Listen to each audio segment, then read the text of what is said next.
Hello there, I'm Andy Clark, and this short video accompanies my article Writing from the Student Perspective. I call this inspiration diagram my consideration shower, and I typically advise printing it out as both a reminder when starting to write and also for proofreading later.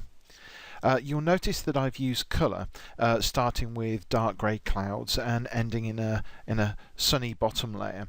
I often use colour in this way to demonstrate the stages in a process. Here I've added the additional symbology of a rain shower travelling through a process. Okay, I think it might be best to start with this bottom layer here. This bottom row is my audience, so who am I writing for?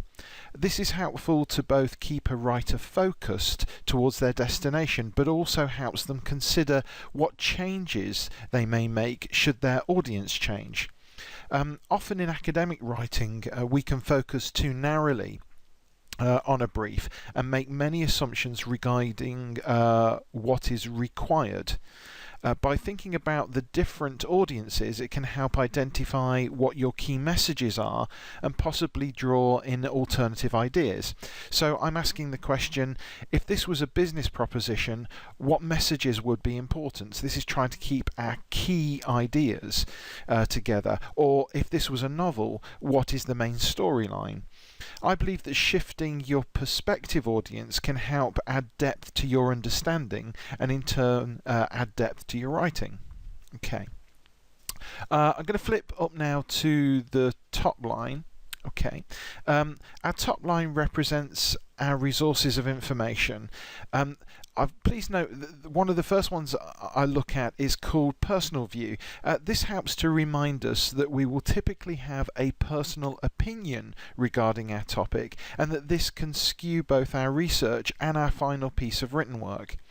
Accepting this early in the research can help us to better focus on our key points. You may recall I mentioned this in the article to help focus with reading. However, it can also blinker us into being overly narrow with our arguments. Highlighting personal views can help the writer regain some of that balance. Then individual knowledge is basically made up of what you've learnt through lectures and the reading of textbooks up to this point.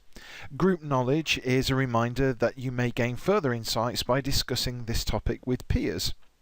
These two help in the creation of our first map, our ideas generator, which we talked about in the first article. Our final symbol represents the research we can complete in order to add depth and knowledge. So this is the web, book and net research. Depending on how well the writer understands the assignment will have a large impact on how much they can rely on each area within this level. Our last level for consideration is basically a reminder of our objectives in writing. Firstly, our writing should be informative. But not just this, we also need to consider whether it is engaging for the reader, and in particular for personal and business audiences, you may also require it to be entertaining. Ask yourself, do you want your audience to come back for more? Do you want their interest to be piqued upon receiving your next instalment? When teaching in FE many moons ago, the hope that the next essay on the pile may inform or entertain kept me going whilst I was marking. And I think that's the case for many academics.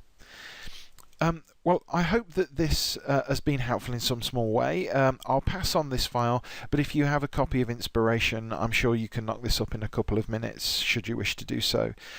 My next article will be focused on specific learning difficulty. And so, until then, goodbye.